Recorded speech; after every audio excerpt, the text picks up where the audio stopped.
أرى اليوم عيدا من أعياد نادي الشرقية الذي نسعد فيه بعطر الثقافة والجمال من خلال شخصية جميلة ورائعة، والأستاذ الدكتور حسن حماد الذي يفيض علينا دوما بعلمه وثقافته. فمرحبا بحضراتكم جميعا في هذا اليوم الطيب، وحيث أن الأستاذ محمد الغيطي قد حدد لنا زمنا محددا، فأعتذر لكل الضيوف الكرام الهامات والقامات والعلماء عن أنني لن أرحب بأشخاصهم فقط، ولكنني سأرحب بهم جميعا كما أرحب بكل الحضور الكرام المتواجدين معنا اليوم في هذا اليوم الجميل. تحية إعزاز وتقدير لكل يد تعطي من أجل مصر ومن أجل رخائها، ولعل المرأة هي نصف المجتمع وقد تكون أكثر من نصفه، فمصرنا الحبيبة هي الأم، والمرأة كما أعتقد هي رمز الجمال، هي رمز كل شيء جميل، هي رمز المحبة، هي رمز الإخلاص. لا يوجد منزل إذا غابت عنه المرأة فقد فقد شيئا عظيما.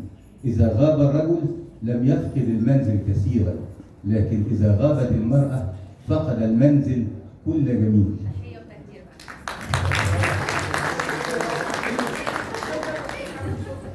والمرأة هي الملكة وهي عطر كل الحواس، فحينما تتذوق طعاما جميلا فإنه من يد المرأة، وحينما يذكر الجمال فإنه ينسب دوما إلى المرأة، وحينما تذكر العواطف الجميلة والصوت الجميل فإنه بالتأكيد سيقترن بالمرأة. ومصرنا الحبيبة ستنتعش بإذن الله بدور المرأة، فبداية التاريخ كانت المرأة هي الملكة. تذكرون حتشبسوت والملكات مصر المختلفات، إنهم أساس الحضارة وعبقها وجمالها.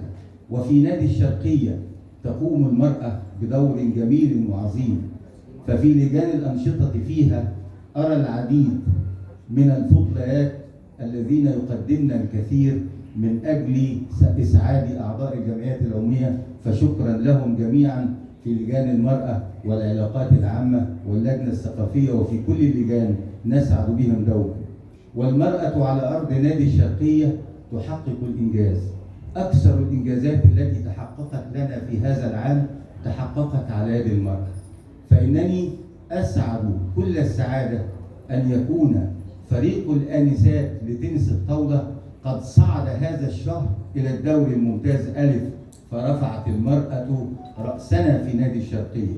وأسعد أن وكالة الأنباء الفرنسية اتصلت بي هذا الأسبوع لكي تجري حوارا ليس مع فريق الرجال للهوكي ولكن مع فريق السيدات للهوكي الذي حقق إنجازا، بل هو إعجاز، حيث فازوا ب11 بطولة للدوري العام متتالية، وهو إنجاز لم يتحقق للرجال.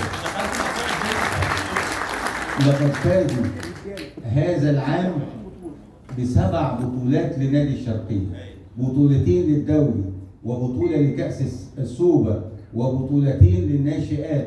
شيء جميل يحققوا البطولة بلا منافس. تخيلوا أنهم فازوا بالدوري العام في العام الماضي ب45 هدف ولم يدخل فيهم أي هدف طوال الدوري. وفراشات الجمباز الصغار أعطوا لنادي الشرقية شيئا جميلا ورائعا، حققوا 4 ميداليات هذا الشهر لنادي الشرقية. كل التحية لرمز المرأة وللمرأة التي تمثل كل جميل، ومرحبا بحضراتكم في هذه الندوة. شكرا جزيلا.